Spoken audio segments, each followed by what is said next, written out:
He was filmed only from the waist up on national television because his hit movements were deemed too scandalous. He sold an estimated 1 billion records globally, more than almost any solo artist in history. His fusion of musical styles sparked outrage and adoration, fundamentally altering the course of popular music. Number 10. He basically invented rock star style. Before Elvis exploded onto the scene in the mid-1950s, popular male singers mostly looked well, safe. Think crooners in sharp suits, maybe a bow-tie hair, neatly combed. Frank Sinatra, Perry Como, Bing Crosby. They looked like respectable gentlemen. Music performers, especially in the pop mainstream, dressed conservatively. There wasn't a distinct look associated with youthful energy or rebellion in music attire that had captured the mainstream imagination. Then came Elvis Presley from Tupelo, Mississippi, by way of Memphis, Tennessee. He didn't just sound different. He looked like nothing mainstream America had ever seen a popular singer look like before. In his early Sun Records days, and during his initial RCA explosion, Elvis gravitated towards clothing that screamed defiance and individuality, much like his music. He became famously associated with Lansky Bros. Clothing store on Beale Street in Memphis, a place that catered primarily to a black clientele and offered styles far bolder than what was found in typical department stores. Elvis embraced bright, unconventional colors. Pink, a color rarely worn by men at the time, became one of his signature hues. He paired pink jackets or shirts with black trousers, creating a striking visual contrast that was both sharp and rebellious. Think pink Cadillac, pink socks, pink sport coats. He wore high-collared shirts, sometimes open low on the chest. His pants were often pegged tight at the ankles, which accentuated his leg movements when he performed. He favored loud patterns, shimmering fabrics, and jackets with unique detailing. It wasn't just about the clothes themselves, but how he wore them. He carried himself with an air of cool confidence, a slight swagger that made even the most outrageous outfit seem natural on him. This look was miles away from the buttoned-up conformity of the era. It mirrored the energy and boundary-pushing nature of his music.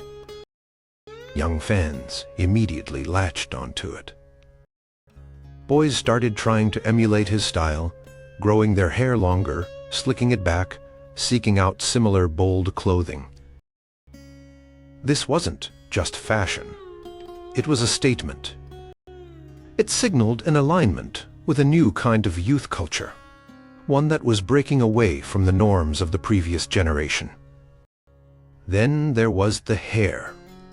Oh, the hair. That famous pompadour, often dyed jet black, piled high and slicked back with grease, ending in a distinctive ducktail at the back. The long sideburns that framed his face. It was meticulously styled, yet it conveyed a sense of wildness and nonconformity. His hair became as iconic as his voice or his dance moves, a crucial element of the Elvis package. It was a symbol of rebellion in a time of crew cuts. As his career progressed, his style evolved, but it always remained attention-grabbing and influential. In the late 1960s, his '68 comeback special featured him clad head to toe in black leather. This raw, powerful image revitalized his career and cemented the black leather suit as a quintessential rock and roll uniform. It projected danger, sex appeal, and pure rock energy. Countless rock musicians who followed From Jim Morrison to Suzi Quatro to Joan Jett, adopted leather as part of their stage persona. Finally, there was the Las Vegas era in the 1970s. Elvis transformed the Vegas residency, and his stage wear became legendary. He donned elaborate custom-made jumpsuits, often white, but also in various colors adorned with intricate embroidery, rhinestones, studs, capes, and large belts. Designed by Bill Belew, these outfits were pure spectacle, fit for the larger-than-life performer Elvis had become. The Aloha Eagle jumpsuit, worn for his 1973 satellite broadcast concert, Aloha from Hawaii, is perhaps the most famous example. These jumpsuits became synonymous with Elvis and the extravagance of 1970s rock stardom. While sometimes parodied later, at the time they were groundbreaking, blending showmanship with a unique personal style. Elvis demonstrated that a pop musician's image was as important as their music. He used clothing and hair to create a persona, to communicate attitude, and to connect with his audience. He made fashion an integral part of the rock and roll experience, setting a precedent for countless artists who followed, from the Beatles' collarless suits to David Bowie's Ziggy Stardust costumes to Prince's flamboyant attire. He showed that how a star looked could be just as revolutionary as how they sounded. Number 9. He forged the archetype of the modern rock star. What does a rock star look like? What do they act like? Before Elvis, the concept didn't really exist in the mainstream consciousness. There were popular singers, movie stars, band leaders, but the specific persona of the rebellious medic, hyper-famous, and slightly dangerous popular musician who commanded obsessive phantom was largely unformed. Elvis Presley essentially created the mold. He wasn't just a singer. He was a phenomenon, a cultural force, whose personality and lifestyle became as much a part of his legend as his music. Firstly, there was the element of rebellion. Rock and roll itself was seen as rebellious music by the establishment, and Elvis embodied that spirit. His unconventional looks, the hair, the clothes described earlier, his suggestive stage movements, and the raw energy of his music challenged the conservative social norms of the 1950s. He represented a break from the past, an embrace of youthful desires and freedoms. This wasn't a polite entertainer asking for applause. This was raw energy unleashed. Parents were often horrified. Teenagers were thrilled. This dynamic, the artist who shocks the older generation while captivating the younger one, became a core component of the rock star identity. Secondly, Elvis projected an aura of immense charisma and sex appeal. On stage, he was magnetic. His movements, his knowing glances, the slight curl of his lip, it all conveyed a potent, almost overwhelming sensuality that had never been seen from a mainstream male performer targeting a young audience. Female fans reacted with unprecedented hysteria, screaming, crying, fainting. This intense, erotically charged connection between the star and the audience became a hallmark of rock stardom. He wasn't just liked, he was desired on a massive scale. Thirdly, Elvis achieved a level of fame that was simply unprecedented for a musician. Through records, television appearances, and movies, his face and voice became ubiquitous. He was constantly in the headlines, his every move scrutinized. This intense media spotlight, the blurring of lines between the public performer and the private individual, or at least the perceived private individual, became part of the rock star package. He lived a life that seemed larger than life. The Memphis mansion, Graceland, the cars, the entourage, the Memphis Mafia. This opulent, somewhat isolated lifestyle, surrounded by handlers and shielded from the public, also became associated with top-tier stardom. Fourthly, there was an element of danger or perceived unpredictability. His early performances felt untamed, spontaneous. The controversy surrounding him only added to his mystique. He seemed to operate outside the normal rules. While his later career became more controlled, the initial image of the wild rock and roller stuck. This hint of danger, of not quite knowing what the star might do next, added to the excitement and became part of the rock star allure. He combined vulnerability in his ballads with raw power in his rockers, creating a complex and compelling persona. He could be the polite Southern boy one minute and the smoldering rocker the next. This ability to embody contradictions made him endlessly fascinating. Elvis wasn't just performing songs, he was performing stardom itself. He provided a blueprint for what it meant to be a rock icon. The look, the attitude, the connection with fans, the massive fame, the lifestyle, the controversy. Virtually every rock star who followed, consciously or unconsciously, drew from the archetype Elvis established. From Mick Jagger's swagger to Bruce Springsteen's stage energy to Madonna's media manipulation, elements of the Elvis model can be seen. He defined the job description for generations to come. He wasn't just singing rock and roll. He was rock and roll personified. Number 8. His voice was a whole new kind of instrument. Before Elvis, popular male singing largely fell into distinct categories. There were the smooth crooners like Frank Sinatra or Bing Crosby, known for their impeccable phrasing and sophisticated delivery. There were the clean-cut pop singers like Pat Boone. There were country singers with their characteristic twang and storytelling style. There were gospel singers with their soaring harmonies and emotional intensity. And there were blues and R&B singers, often using rougher textures, call and response, and improvisation, though largely segregated on the airwaves. Elvis Presley's voice didn't fit neatly into any of these boxes. Instead, he borrowed elements from many of them and fused them into something entirely fresh and startlingly expressive.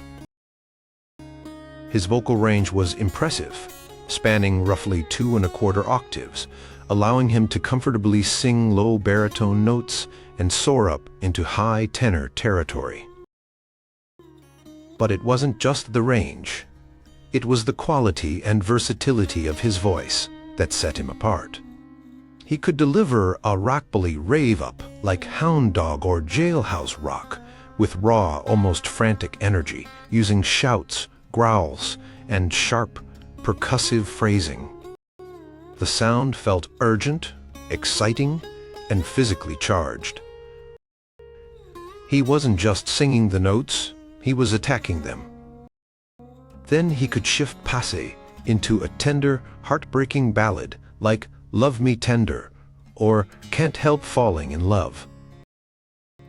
In these moments his voice became soft, intimate, and full of emotion. He employed a rich, warm vibrato that added depth and feeling to the lyrics. He could convey vulnerability and longing with aching sincerity. This ability to switch between raw power and gentle intimacy within the same performance, or even within the same song, was remarkable. One of the most distinctive features of his style was his effortless blending of vocal influences. You could hear the smoothness of the crooners he admired, like Dean Martin. You could clearly detect the influence of country singers like Hank Williams and Roy Acuff in his phrasing and emotional directness. Gospel music, which he loved deeply from his childhood, informed his passionate delivery, his use of melisma, singing multiple notes on a single syllable, and the sheer soulful power in his voice, especially evident in his Grammy during his lifetime. Crucially, you could hear the profound influence of black, R&B, and blues singers.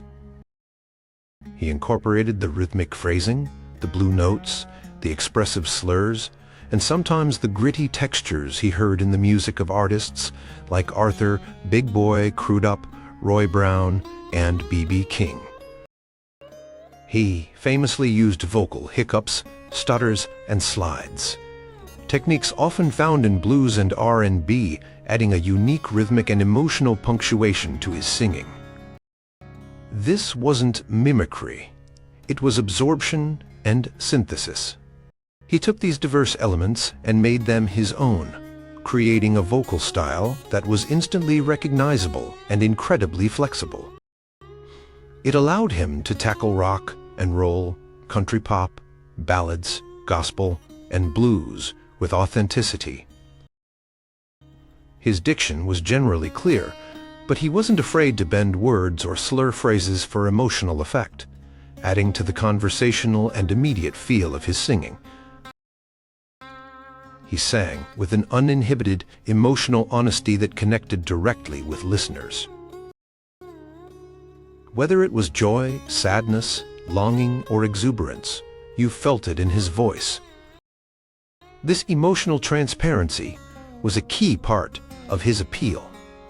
Recorded producers and sound engineers, like Sam Phillips at Sun Records, also played a role, capturing the unique quality of his voice, sometimes using slapback echo to enhance its rhythmic presence. The recordings, especially the early Sun sides, felt raw and alive, shouting the voice as a powerful, dynamic instrument. Elvis's singing demonstrated that a pop vocalist could be technically skilled and emotionally raw, versatile across genres, and deeply influenced by previously marginalized musical forms. He expanded the possibilities of the male pop voice, making it a more expressive, dynamic, and emotionally resonant tool. His vocal approach influenced countless singers across genres, showing them new ways to use their voice to convey feeling and connect with an audience. Number 7. He unleashed Elvis mania, a fandom like nothing before. Fandom existed before Elvis, of course. Frank Sinatra had his Bobby Soxers in the 1940s, teenage girls who swooned and screamed for him. Rudolph Valentino caused mass hysteria in the silent film era. But the intensity, scale, and cultural impact of the adoration directed at Elvis Presley in the mid-1950s, often dubbed Elvis mania, reached a completely new level. It was arguably the first modern, motenebio-fueled, global youth culture phenomenon centered on a single entertainer. When Elvis broke nationally in 1956, the reaction was explosive and immediate. His appearances on national television shows like The Dorsey Brothers, Stage Show, Milton Berle's Show, and particularly The Ed Sullivan Show, broadcast his electrifying performances directly into millions of American homes. The combination of his revolutionary sound, his media presence, and his controversial dance moves ignited an unprecedented frenzy primarily among teenagers. Reports from the time describe scenes of mass hysteria at his live concerts. Teenagers, especially girls, would scream uncontrollably throughout his entire performance, often drowning out the music. They would cry, faint, tear at their hair, and try desperately to get closer to the stage, sometimes breaking through police barricades. This level of intense physical and emotional reaction was startling to many observers and became a defining feature of his early concerts. The media coverage was relentless. Elvis was suddenly everywhere on magazine covers, Life, Time, Look, in newspapers, on the radio. His name, his face, his music were inescapable. This constant media exposure amplified his fame, exponentially feeding the fan frenzy. Unlike earlier stars whose fame might have been confined more to specific mediums, radio, film, Elvis conquered them all simultaneously. The phenomenon wasn't just about screaming fans. It translated into staggering commercial success. His records flew off the shelves at an astonishing rate. Heartbreak Hotel, his first RC, a single, quickly hit #1 on the pop country and R&B charts simultaneously, a rare feat demonstrating his cross-genre appeal. Hit after hit followed. Don't Be Cruel, Hound Dog, Love Me Tender, Jailhouse Rock, all shook up. His albums also topped the charts. In 1956 alone, his record sales accounted for a significant portion of RCA's total popular music sales. This commercial power was driven directly by his massive fan base. Elvis merchandise became a huge industry almost overnight. Fans could buy Elvis lipstick like Hound Dog Orange, Heartbreak Pink, scarves, hats, stuffed hound dogs, charm bracelets, sweaters, belts, board games, photo albums, guitars. Almost anything imaginable could be found with Elvis's name or image on it. This level of merchandising associated with a musician was unprecedented and set a template for how future pop stars would be marketed. Graceland, the mansion he purchased in Memphis in 1957, became a focal point for fans, a tangible connection to their idol. Even then, fans would gather at the gates, hoping for a glimpse of him. It became a site of pilgrimage, solidifying his status as more than just a singer. He was royalty in the eyes of his admirers. The intensity of Elvis mania also sparked a significant cultural backlash. Many adults, religious leaders, and social commentators condemned him and his fans. His music was called vulgar, his performances indecent. This opposition only seemed to strengthen the devotion of his young fans, creating an us versus them mentality and further solidifying Elvis as a symbol of youth rebellion. While the initial hysteria inevitably cooled somewhat as his career progressed and he entered the army, the deep devotion of his core fan base remained throughout his life and even after his death.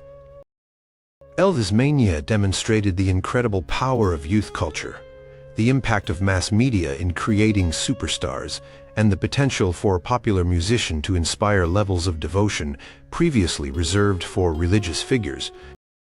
It set the standard for the kind of intense fandom that would later surround acts like the Beatles, Michael Jackson, and subsequent pop icons. Number 6, he didn't just sing rock and roll, he embodied it. While Elvis Presley didn't single-handedly invent rock and roll, the genre was a bubbling cauldron of rhythm and blues, country, gospel, and junk blues, with pioneers like Chuck Berry, Little Richard, Fats Domino, Bo Diddley, Sister Rosetta Tharpe, and Bill Haley already making crucial contributions. He became its first true superstar and its most rugged. He was the catalyst that transformed rock and roll from a niche or regional phenomenon into the dominant force in American popular music and a global cultural movement. Before Elvis exploded onto the national scene in 1956, rock and roll was still finding its footing in the mainstream. Bill Haley and his Comets had a massive hit with Rock Around the Clock in 1955. largely thanks to its inclusion in the movie Blackboard Jungle. Black R&B artists were creating ground-draining music, but often faced barriers to airplay on mainstream white radio stations. Country music had artists incorporating bluesy elements. It was a genre in formation. Elvis, guided initially by Sam Phillips at Sun Records, synthesized these elements in a unique and electrifying way. His early recordings like That's All Right, Blue Moon of Kentucky, a country song rearranged with R&B energy, Good Rockin' Tonight, and Mystery Train blended country twang with bluesy rhythms and a raw, energetic vocal delivery. This fusion, rockabilly, was one of the earliest and most exciting forms of rock and roll. When Elvis moved to the major label RCA Victor, his sound became more polished, but retained its energy. Hits like Heartbreak Hotel, Hound Dog, Jailhouse Rock, and Don't Be Cruel defined the sound of rock and roll for millions. They featured driving rhythms, strong backbeats, often provided by drummer DJ Fontana, blues-inflected guitar riffs from Scotty Moore, prominent bass lines, Bill Black, and Elvis's manic, versatile vocals. These records sounded loud, exciting, and fundamentally different from the polite pop music that had previously dominated the charts. His timing was perfect. He emerged just as the post-war baby boom generation was entering its teenage years, seeking its own identity and cultural expressions. Television was also becoming a dominant force in American homes. Elvis's electrifying TV appearances brought rock and roll directly into living rooms across the country, trumpeting not just the sound but the attitude and energy of the music. His performances made rock and roll visible and tangible in a way that radio alone could not. Elvis made rock and roll acceptable, or at least unavoidable, for mainstream white audiences. While drawing heavily from black musical traditions, his identity as a white Southerner allowed his music to cross racial barriers in broadcasting and sales that were often closed to black artists at the time. This popularization, while complex and debated, undeniably propelled rock and roll into the cultural center. He became the very personification of rock and roll. His look, the hair, the clothes, his rebellious attitude, his electrifying stage presence, and his overwhelming popularity all combined to make him synonymous with the genre. When people thought of rock and roll in the late 1950s, they thought of Elvis. He gave the genre its first icon, its first larger-than-life personality. The term the King of Rock and Roll wasn't just hype. It reflected his perceived status as the artist who had truly brought the genre to reign supreme. His success opened the doors for countless other rock and roll artists, both white and black. The music industry, seeing the massive commercial potential demonstrated by Elvis, became more willing to invest in and promote rock and roll acts. He established rock and roll, not just as a musical style, but as a viable, dominant commercial force that would shape popular music for decades to come. While others built the foundation, Elvis Presley kicked the door down and brought rock and roll crashing into the mainstream, defining its image and impact for a generation. Number 5. He mastered mass media, like no entertainer before him. Elvis Presley's rise to superstardom coincided perfectly with the rise of mass media technologies, particularly television, and he leveraged these platforms with unprecedented effectiveness. He wasn't just a recording artist. He was arguably the first multimedia entertainment superstar, conquering records, television, and movies simultaneously, using each medium to amplify his fame in the others. Records were, of course, fundamental. His move from the small Sun Records label to the major powerhouse RCA Victor in late 1955 gave him access to national distribution and promotion. RC invested heavily in him, and the results were immediate and staggering. His records sold in quantities previously unimaginable for a new artist dominating pop country and R&B charts. The 45 RPM single was the currency of teenage culture, and Elvis singles became essential purchases. Albums, previously often seen as collections of singles, also became huge sellers for Elvis, with his debut LP Elvis Presley being the first rock and roll album to reach #1 on the Billboard charts and the first million-selling album in the genre. But it was television that truly catapulted Elvis from a regional sensation to a national phenomenon almost overnight. Between January 1956 and January 1957, Elvis made a series of high-profile appearances on nationally broadcast variety shows. His 6 appearances on the Dorsey Brothers stage show introduced him to a wider audience. His 2 appearances on the Milton Berle Show generated huge ratings and considerable controversy due to his energetic rendition of Hound Dog and his uninhibited movements. His appearance on The Steve Allen Show, where he famously sang Hound Dog to a basset hound while wearing a tuxedo, was an attempt to tone down his image but still drew massive viewership.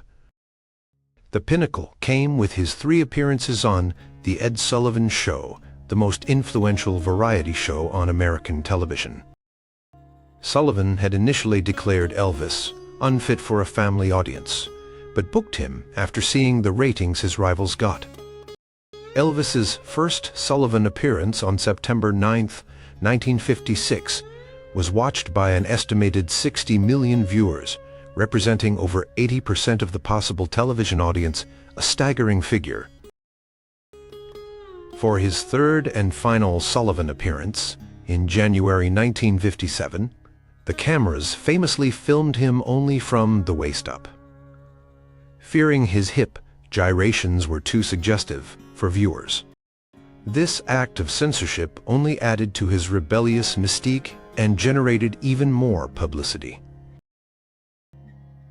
These TV appearances were crucial because they allowed audiences to see Elvis, not just hear him. His charisma, his unique performance style, and his good looks were transmitted directly into homes, creating an immediate and powerful connection with viewers, especially teenagers. Television made him a visual icon. Simultaneously, Elvis embarked on a film career. His manager, Colonel Tom Parker, secured a multi-picture deal with Paramount Pictures and other studios. His first film, Love Me Tender, 1956, was a Western that capitalized on his fame. Despite mixed reviews for the film itself, it was a box office success, and the title song became a massive hit single. Over the next decade and a half, Elvis starred in 31 feature films, mostly light musical comedies with predictable plots designed to showcase his singing and personality. Virginia, Jailhouse Rock, King Creole, Blue Hawaii, Viva Las Vegas. While critics often lamented the quality of the scripts, the films were consistently profitable, further cementing his fame and selling millions of soundtrack albums. The movies kept Elvis in the public eye, especially during his Army service and later periods when he wasn't touring. Each new film generated new hit songs and reinforced his image. Elvis, guided by Colonel Parker, created a synergistic loop, hit records, drove audiences to his TV appearances and movies, while the visibility from TV and movies helped sell more records and merchandise. He was everywhere, unavoidable, dominating the entire landscape of popular entertainment. This multi-platform saturation was a new model for stardom. He demonstrated how an artist could leverage the burgeoning power of mass media to achieve and maintain an unprecedented level of fame and cultural penetration, setting a template that countless entertainers would follow in the decades to come. Number 4. His performances redefined stage energy and sex appeal. Live performance in popular music before Elvis, particularly for male singers in the mainstream, tended to be relatively static. Crooners stood politely at the microphone, perhaps gesturing occasionally, relying on their voice and the song's melody to connect with the audience. Bandleaders directed their ensembles. Country singers often stood stoically, letting the story and the lyrics do the work. There were energetic performers in black R&B and gospel traditions, but they rarely reached a mass white audience through visual media like television. Elvis Presley's arrival on stage was like a lightning strike. He moved with an uninhibited energy and projected a raw sensuality that was completely new and shocking to mainstream 1950s America. His performances were physical, dynamic, and undeniably electrifying. The most famous element, of course, was the hip, swiveling, and leg shaking. While performing up-tempo rock and roll numbers like Hound Dog, Jailhouse Rock, or All Shook Up, Elvis would gyrate his hips, shake his legs, earning him the early nickname Elvis the Pelvis, dip, slide, and use the microphone stand as a prop, sometimes leaning into it, sometimes dancing with it. These movements weren't choreographed in a traditional sense. They seemed spontaneous, driven by the rhythm and energy of the music. He appeared completely lost in the performance, channeling the song's beat through his entire body. To audiences accustomed to restrained performers, these movements were startling, provocative, and deeply exciting, especially to teenagers. They conveyed a sense of freedom, rebellion, and overt sexuality that was largely absent from mainstream pop culture. Critics and conservative figures condemned the movements as vulgar, lewd, and suggestive, contributing to the controversy surrounding him. His famous censorship on The Ed Sullivan Show, being filmed only from the waist up, highlights how revolutionary and threatening his physical performance style was perceived to be. But it wasn't just the hip swivels. Elvis commanded the stage with incredible charisma.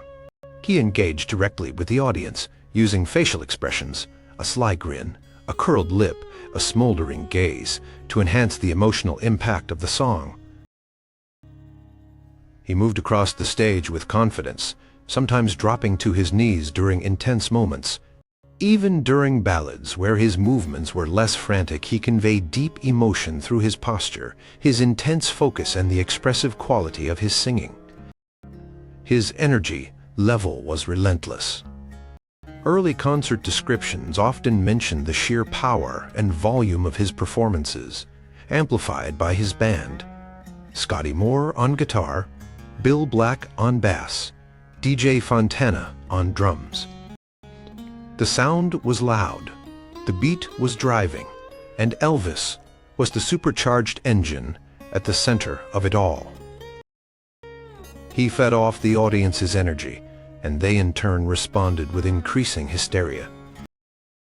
This dynamic created an intense, almost tribal atmosphere at his concerts. This performance style fundamentally changed expectations for live rock and roll. It wasn't enough to just stand and sing the song. The performance needed energy, movement, and visual excitement. Elvis showed that the way a singer moved could be as important as how they sounded in connecting with an audience and conveying the spirit of the music. He made the rock and roll frontman a dynamic, physical presence. Countless performers who followed, from Mick Jagger and James Brown, who himself acknowledged learning from Elvis's stage presence, to Iggy Pop and Bruce Springsteen, owe a debt to the energetic, sexually charged performance style that Elvis pioneered on the national stage. He broke down the barrier of polite restraint and injected raw physical energy and undeniable sex appeal into the heart of popular music performance. Number 3. He took sounds ignored by mainstream radio and put them center stage. In the mid-1950s, the American music landscape was largely segregated both socially and on the airwaves. There were distinct radio charts and markets for pop, primarily white artists aimed at a broad audience, country and western primarily white artists aimed at rural and southern audiences, and rhythm and blues, R&B, often referred to as race music. While there was some crossover, many white listeners had limited exposure to the vibrant sounds of R&B and blues being created by black artists. Mainstream pop radio rarely played records by black musicians. Elvis Presley, growing up poor in Tupelo, Mississippi, and later Memphis, Tennessee, was immersed in a rich musical environment that crossed these artificial boundaries. He listened to country music on the Grand Ole Opry radio broadcasts. He attended gospel church services, absorbing the passionate singing and harmonies of both white and black traditions. Crucially, living in proximity to black neighborhoods and frequenting Beale Street in Memphis, a hub of black music and culture, he was exposed to blues and R&B. He heard it on the streets, in clubs, though likely from outside as a teenager, and on local radio stations like WDIA, which featured black D-Ace and played black music. Elvis openly acknowledged his debt to these influences, often citing specific artists he admired, such as Arthur Big Boy Crudup, B. King, Fats Domino, Ivory Joe, Hunter, and Ink Spots. He wasn't formally trained. He learned by listening and absorbing everything around him. This deep familiarity and genuine appreciation for black musical styles became foundational to his own music. The pivotal moment came in 1954 at Sun Records in Memphis, run by producer Sam Phillips. Phillips was known for recording blues and R&B artists like Howlin' Wolf and B. King, but he was reportedly looking for a white singer who could capture the feeling and sound of black music to bring it to a wider white audience. During a recording session break, Elvis spontaneously started playing an up-tempo, energetic version of Arthur Crudup's blues song, "That's All Right." Phillips heard it, recognized its potential, and recorded it.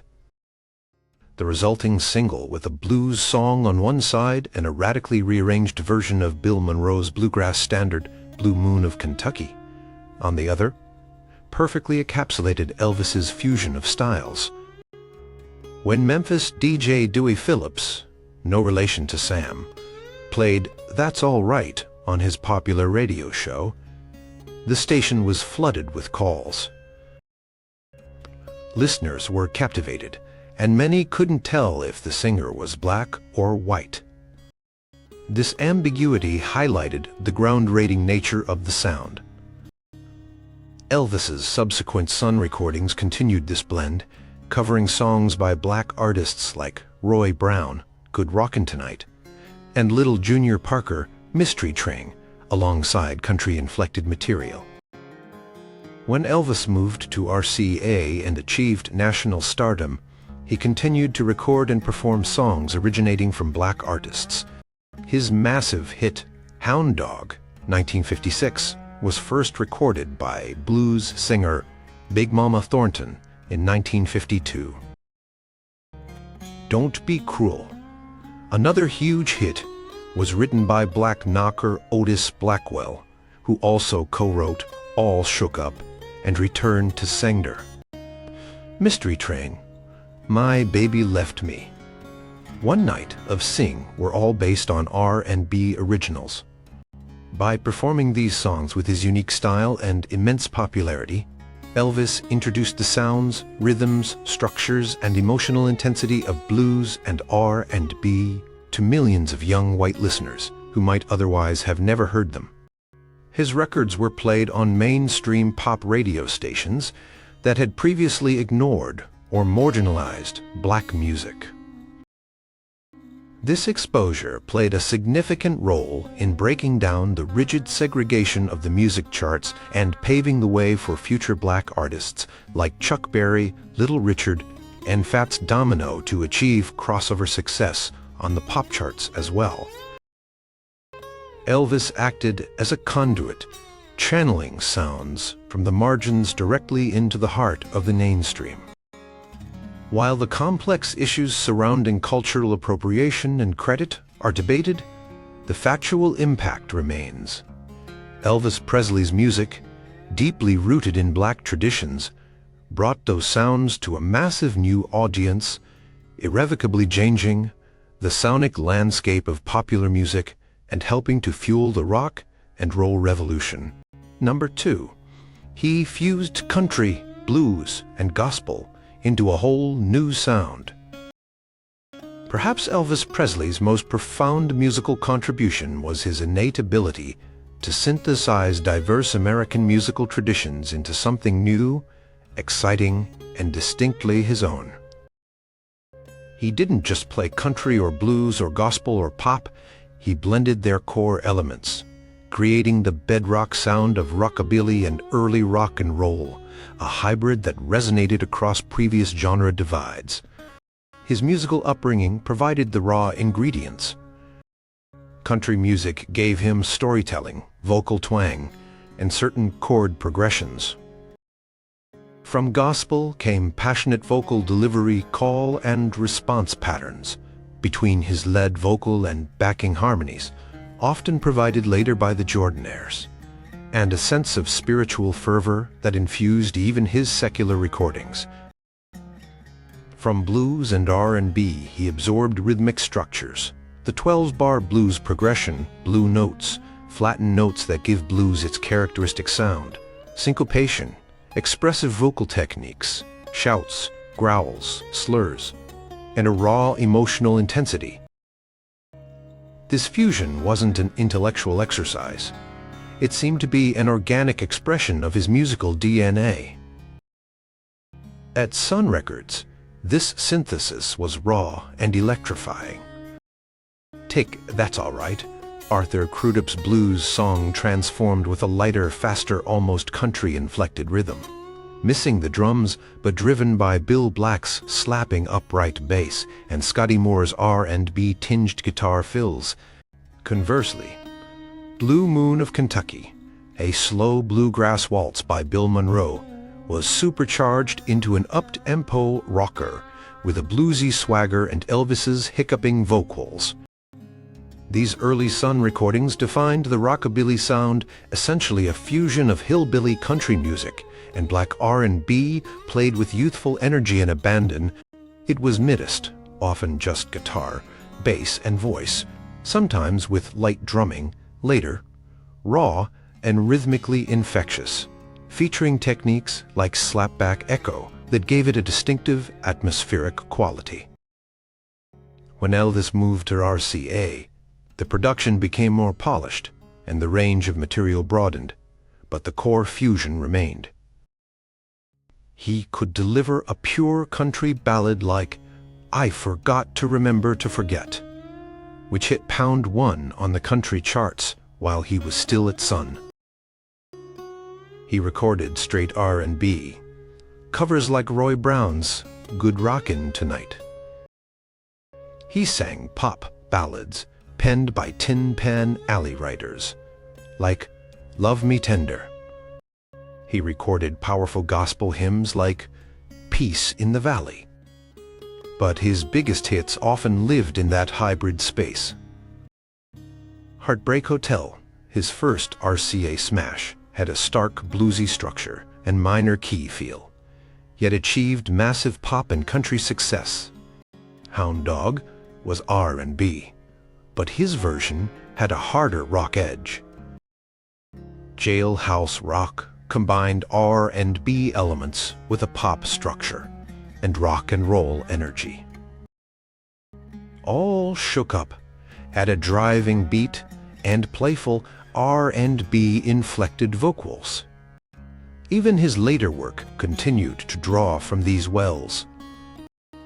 His late 60s Memphis sessions, which produced hits like Suspicious Minds and In the Ghetto, blended rock, soul, country, and pop influences with a renewed passion. His Las Vegas shows featured rock numbers, tender ballads, gospel medleys, and country covers, crooning his mastery across genres. This ability to authentically inhabit and blend these different styles was revolutionary. Before Elvis, musical genres were often perceived as separate and distinct, appealing to specific demographics. Elvis demonstrated that these styles could not only coexist, but could be powerfully combined. He created music that appealed simultaneously to pop, country, and R&B audiences, breaking down the barriers between charts and listeners. This cross-genre appeal was key to his massive success and fundamentally altered the direction of popular music. It showed that the future lay not in rigid categories, but in creative fusion. Rock and roll itself is inherently a hybrid genre, and Elvis Presley was its most effective and visible synthesizer, taking the sounds he loved, country, blues, gospel, and forging them into the dominant musical language of a new generation. Number 1. His influence echoes through generations of musicians. The impact of Elvis Presley on popular music wasn't just a momentary explosion. It was seismic, creating aftershocks that continue to shape music today. It is difficult to overstate the breadth and depth of his influence on subsequent generations of artists across virtually every popular genre. For the musicians who came of age in the late 1950s and early 1960s, hearing Elvis was often a life-changing experience. In England, young musicians like John Lennon, Paul McCartney, George Harrison, Mick Jagger, Keith Richards, Eric Clapton, Jeff Beck, and Robert Plant have all spoken extensively about the profound impact Elvis had on them. John Lennon famously stated, "Before Elvis, there was nothing." While an overstatement, it captures the feeling many had that Elvis represented a complete break from the past and the dawn of something entirely new and exciting. Hearing Elvis singing rock and roll, often covering songs by American R&B artists, inspired these British musicians to explore blues and R&B themselves, leading directly to the British invasion of the mid-1960s.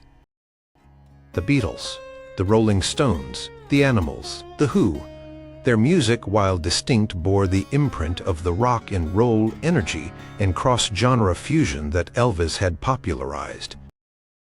In America, artists like Bob Dylan, Bruce Springsteen, Tom Petty, and Roy Orbison absorbed Elvis's influence. Dylan, though forging a very different path, acknowledged Elvis's power in breaking down musical barriers. Springsteen, renowned for his energetic live performances and rock and roll anthems, clearly channeled the spirit of Elvis's stage presence and vocal passion. His performances often contained echoes of Elvis's physicality and connection with the audience. Many country artists who followed also felt his impact. While some traditionalists initially resisted rock and roll, Elvis's background in country and his ability to blend it with other styles opened doors for country music to incorporate rock elements, leading to subgenres like country rock and outlaw country. Artists from Waylon Jennings to Dwight Yoakam have acknowledged his influence. Even artists and genres, seemingly far removed, were touched by his legacy. His vocal phrasing, his emotional delivery in ballads, his charisma, and his sheer star power set a benchmark. performers across pop, rock, soul, and even punk rock could find elements to admire or react against. His creation of the rock star persona provided a template, or something to deliberately subvert. His fashion sense continued to inspire designers and musicians. His ability to command massive media attention became a model for future superstars, managing their careers. The sheer scale of his success demonstrated the global potential of American popular music. He proved that a single artist could become a worldwide cultural phenomenon, transcending language and borders. His records continue to sell, his music is constantly rediscovered by new generations, and his image remains one of the most recognizable in the world. Graceland remains a major tourist attraction, a testament to his enduring fame. Biopics, documentaries, and musical tributes continue to be produced, exploring his life and legacy. Musicians today may not sound exactly like Elvis, but the musical landscape they inhabit was fundamentally terraformed by his arrival. He fused genres, redefined performance, mastered mass media, broke down cultural barriers musically, and embodied the very idea of a rock and roll star.